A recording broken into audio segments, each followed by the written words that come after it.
Снова здравствуйте! Сегодня к нам на обзор попала очередная модель квадрокоптера производства компании GJVC. Это модель H11D. Мы уже недавно рассматривали похожую модель этого же производителя. Ссылка на видео здесь. Но в модели H11D появилась новая, актуальная на данный момент функция полет в реальном времени по FPV камере. Сегодня мы сделаем обзор данной модели, посмотрим, что внутри коробки, как это все соединить, как настроить и как, естественно, взлететь. Начнем мы с распаковки. Желаем вам приятного просмотра.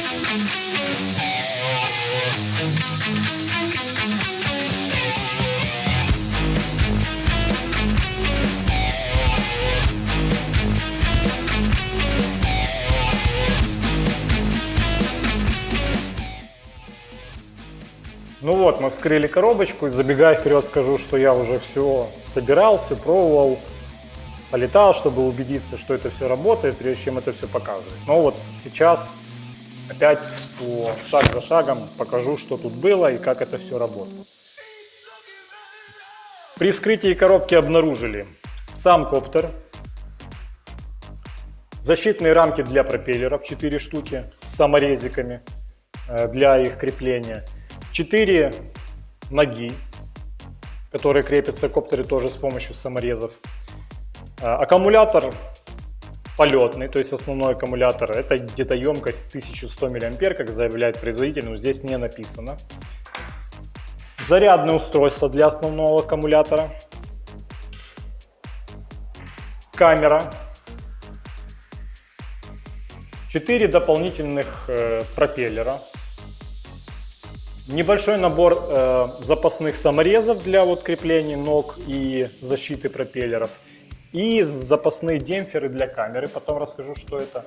Инструкция на английском и китайском языке. Монитор. Аппаратура управления. Отвертка. И еще одно зарядное устройство для камеры и монитора. Плюс шла еще одна батарея для монитора.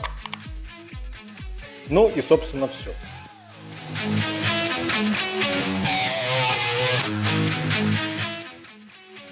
Теперь о каждой вещи в отдельности. Сразу хочу сказать, чего не хватает в комплекте для нормальной работы. Как и в предыдущей модели, производитель не положил, во-первых, 3 батареек типа 3А для пульта управления и microSD карту для камеры. То есть это надо иметь самому. Теперь перейдем к рассмотрению каждого элемента в отдельности. Коптер. Начинаем с него. Еще раз, я уже закрепил защиту пропеллеров и ноги. Защиту пропеллеров, если вы не умеете летать или это ребенку куплено, конечно, лучше поставить. Если умеем летать, то не ставя защиту, мы просто облегчаем конструкцию, соответственно, он будет летать чуть дольше. И ноги для того, чтобы мы не садились на камеру, когда она закреплена на коптере. Все это крепится с помощью направляющих пластиковых и саморезов. Очень неплохое крепление, как для таких моделей. Надежнее, чем просто крепить на саморезах или съемные конструкции просто на направляющих. Здесь и то, и другое. Коптер сам такого же размера, как предыдущий, где-то 30 см размахом, но с защитой пропеллеров еще больше. Построен по аналогичной схеме, пластиковый корпус, 6-осевой гироскоп, есть компас встроенный. Механически здесь точно так же реализован понижающие редукторы, то есть моторы не напрямую на пропеллеры выходят, а через увеличенные шестерни для того, чтобы понизить скорость вращения пропеллеров по отношению к мотору. Но по отношению к предыдущей модели здесь намного лучше то, что, во-первых, даже сам производитель на коробке вот в нижней части указывает, что здесь очень легко поменять мотор. То есть если мотор уже вышел из строя или, не дай бог, сгорел, откручиваем один саморез, отключаем мотор от разъема, вытаскиваем его, меняем на новый. Это моторы стандартного типа размера, то есть их можно купить в хоббийных магазинах, с этим проблем нету. И плюс понижающий редуктор, то есть пластиковая шестерня, которая понижает скорость вращения мотора, она здесь, в отличие от предыдущей модели, здесь находится за специальной защитной крышкой. То есть если на том коптере можно было еще туда что-то загнать во время работы и сломать эту шестерню, то здесь оно все закрыто крышечками, и никак мы их не видим, и сломать это будет тяжело. Что еще? Здесь в самом коптере встроено достаточно много светодиодов, я потом покажу, как они работают, это тоже очень хорошо. Корпус, можно сказать, наверное, что надежный, особенно с защитой с ногами. То есть мы нигде ни обо что не бьемся. Даже вот в состоянии вверх ногами или там близко к потолку мы можем вообще прижаться к потолку. И мы, ну хотя нет, скорее всего будем касаться верхушками пропеллеров над защитой, но самим пропеллером мы касаться не будем. То есть побить вот со всей этой защитой коптера обо что-то, разбить и сломать что-то, ну можно, конечно, но это будет сделать тяжеловато. На пузико, то есть на крышку отсека аккумулятора крепится камера, об этом потом. На коптере есть два элемента таких, это разъем подключения камеры, расскажу потом зачем, и кнопка включения-выключения коптера. Об этом попозже. Дальше у нас есть камера. Камера интересная. Почему интересно и по отношению к предыдущей модели, и вообще это интересно как устройство. Это камера со встроенным передатчиком видеосигнала по радиоканалу. 5,8 ГГц, то есть стандартный радиоканал для FPV. Встроена антенна, встроен видеопередатчик с настройкой частоты, ну именно под частот для 5,8 ГГц диапазона. И здесь же интересно то, что вот есть разъем, который подключается к коптеру. Этот разъем служит фактически только для управления углом наклона объектива с аппаратурой управления. Это тоже встречается редко в таких моделях, но здесь оно есть. То есть не перед полетом мы крутим, как мы хотим, вверх-вниз камеру, а вот прямо в полете можно управлять это кнопками. Дальше. В камере есть свой аккумулятор. То есть камера заряжается отдельно, есть свой аккумулятор, она не питается от аккумулятора полетного, здесь свой встроенный аккумулятор. Есть кнопка включения-выключения и разъем для зарядки. Разъем для зарядки это вот у нас USB зарядка с двумя выходами. Один из выходов это разъем под вот этот аккумулятор. И сразу, чтобы уже не забыть, вот монитор для этой камеры. То есть монитор большие плюсы имеет по отношению тоже к многим аналогичным моделям, это то, что мы имеем здесь встроенный козырек защиты от света.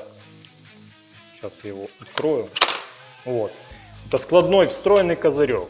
Если бы его не было, просто на улице мы бы очень плохо видели изображение. А здесь он есть, встроен, складной, удобный.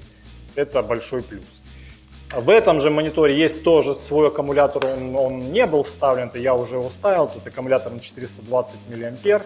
В разъем просто включаешь, вставляется в монитор, и монитор заряжается от такого же, этого же, точнее, на другом выходе, этого же USB зарядного устройства. Есть кнопка включения монитора, выключения, и есть тоже вот настройка под частот видеоканала. То есть в этот монитор встроен приемник видеосигнала от камеры. То есть вот этот комплект, что очень интересно, даже вот не рассматривая коптер, там его аппаратуру управления, если это все убрать. Вот этот комплект это автономный комплект удаленного просмотра, то есть удаленного наблюдения. Помимо того, что камера на себя пишет, она передает сигнал по воздуху на монитор. И это все происходит автономно, без необходимости это к чему-то еще подключать. Так как в камере есть свой аккумулятор и видеопередатчик, а в мониторе есть свой видеоприемник и свой аккумулятор, вот этот комплект можно просто вот брать и использовать для любых задач. Я не скажу, точнее я не проверял, насколько далеко будет работать сигнал. То есть обычно, конечно, системы 5,8 ГГц можно сделать так, чтобы они там и на 2, и на 4 километра работали. Но здесь, в силу того, что достаточно слабый видеопередатчик, наверное, стоит в камере и небольшая антенна вынесена на корпус камеры, а на видеоприемнике не вынесена антенна наружу вообще, то, скорее всего, дальность сигнала без каких-то там препятствий будет составлять где-то порядка 100-150 метров. Об этом пишет и производитель, и я в это верю. Но попади это в руки, этот комплект попади это в руки какому-то человеку типа хоббиста, который не собирается это все продавать, то из этого комплекта, ну, например, я бы мог сделать такое, чтобы он работал там на километр. То есть поменять здесь, возможно, мощность видеопередатчика, антенку и здесь сделать внешнюю антенну. Вот. То есть такой вот автономный комплект, который даже без, ну, как, так скажем, оторванно от этого комплекта коптера можно использовать для каких-то там задач. Это большой плюс этого комплекта. Теперь перейдем, кстати, еще по камере, вернемся к ней. По отношению к предыдущей модели, там была камера обычная, SD-шная, то есть где-то порядка там максимум 640 точек по длинной стороне. Вот. Здесь же камера вроде бы HD, как и говорит HD, как и говорит производитель, то есть как минимум 720 точек по короткой стороне.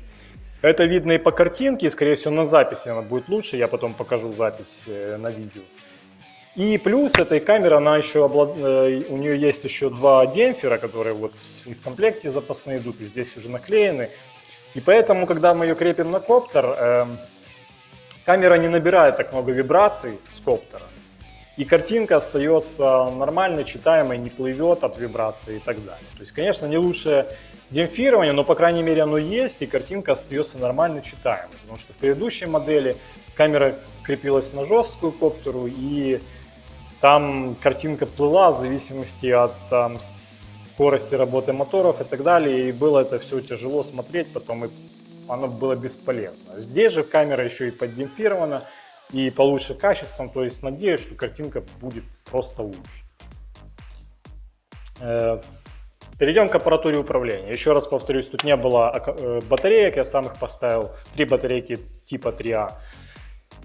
По элементам управления.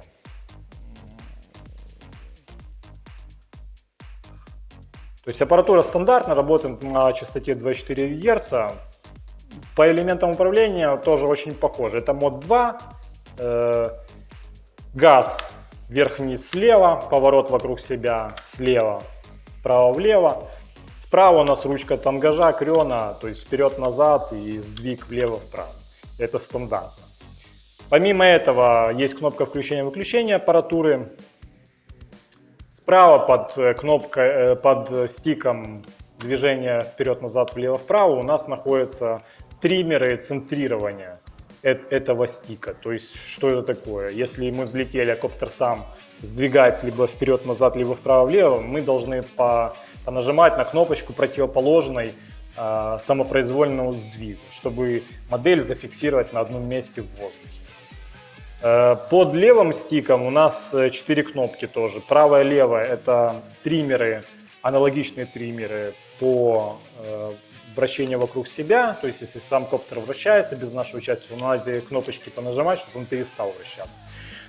И вот еще интересно, вот эти верхняя и нижняя кнопка — это кнопка управления углом наклона объективом камеры. То есть вверх и вниз. Редкая функция для моделей такого уровня. Сверху у нас еще два элемента управления. Слева это кнопка, которая выполняет два действия сразу.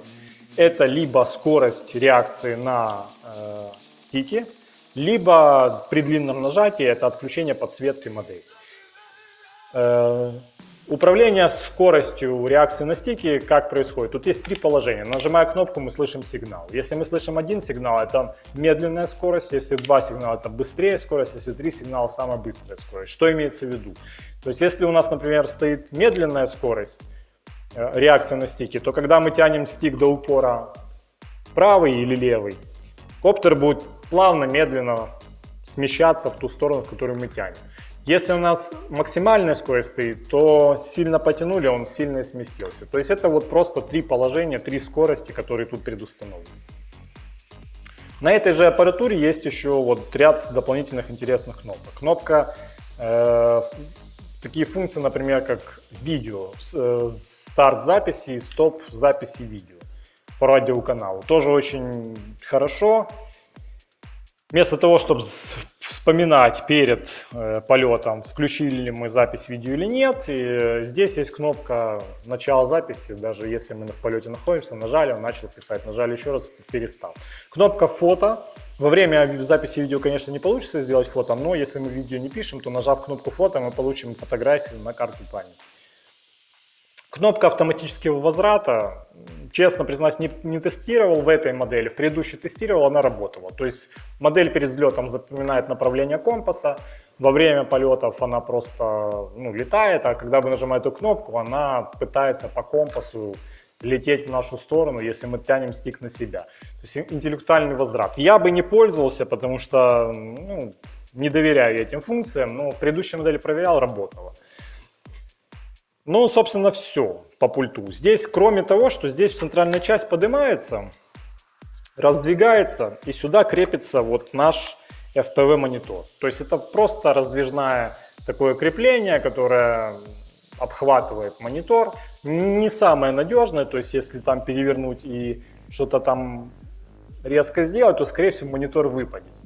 Но если держать аппаратуру управления нормально, сильно не дергать, то никуда она не денется.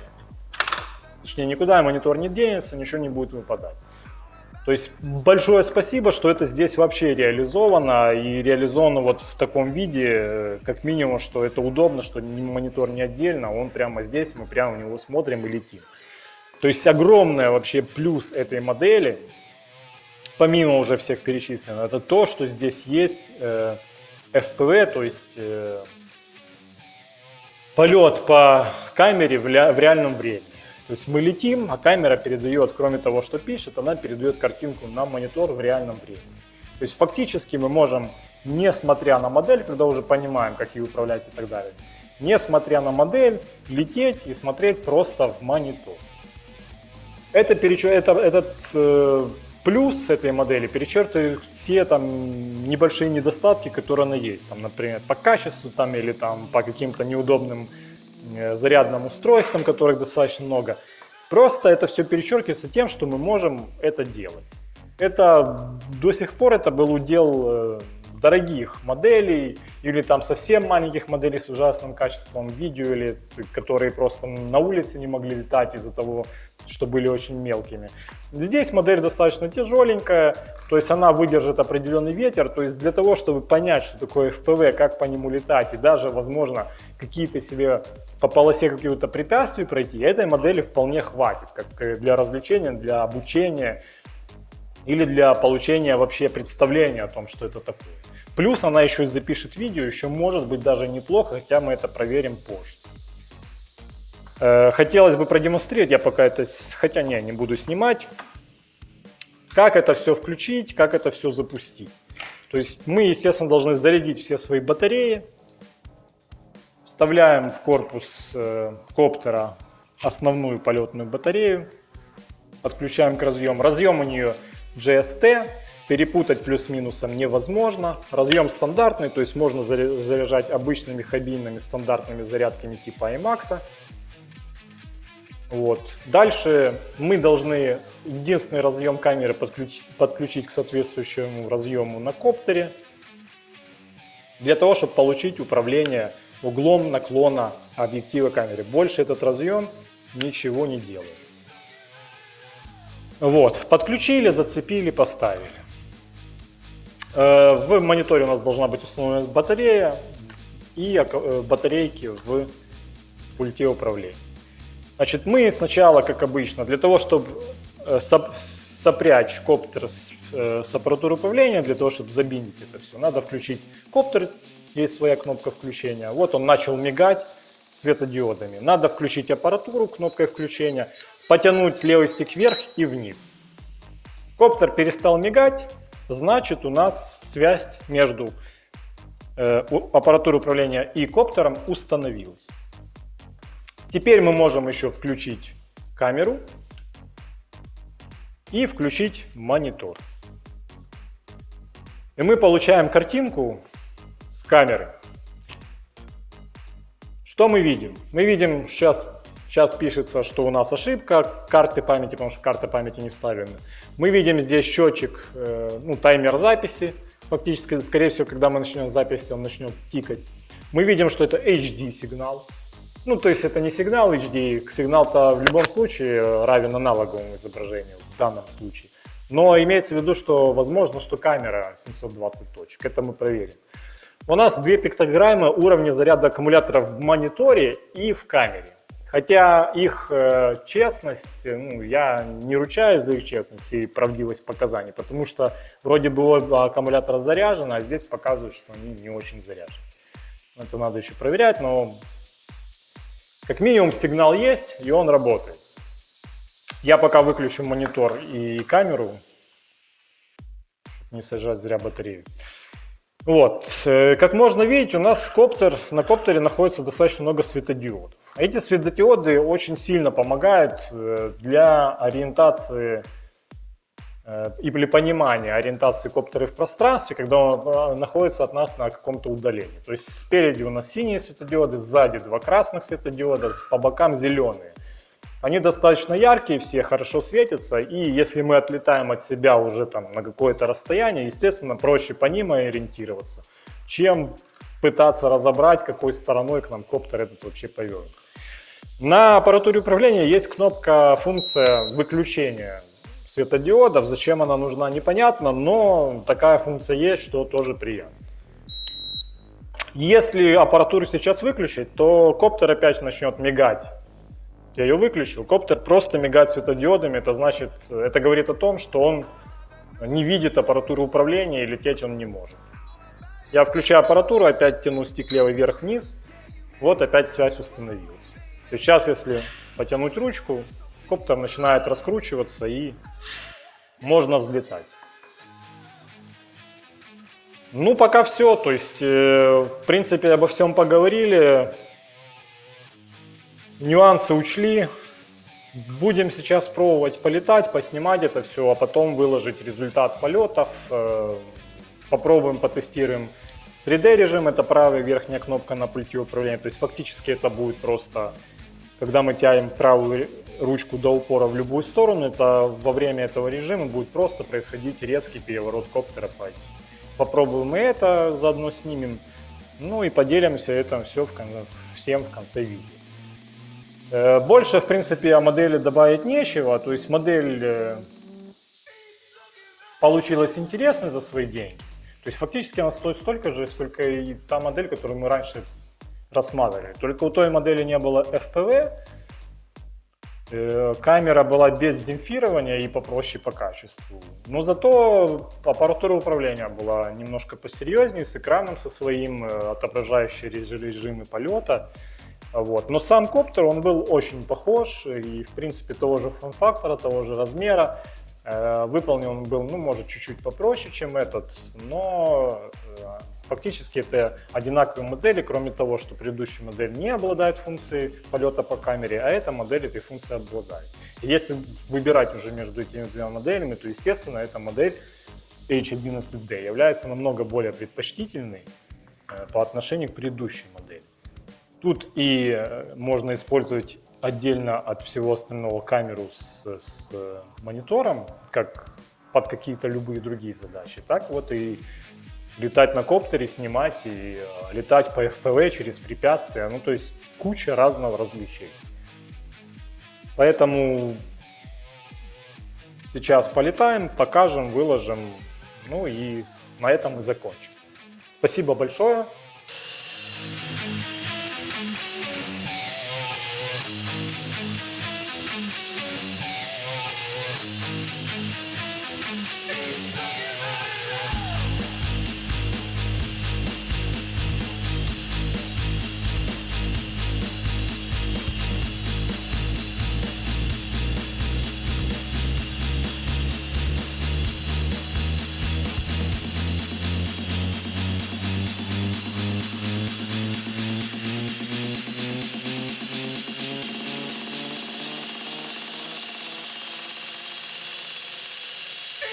give my love.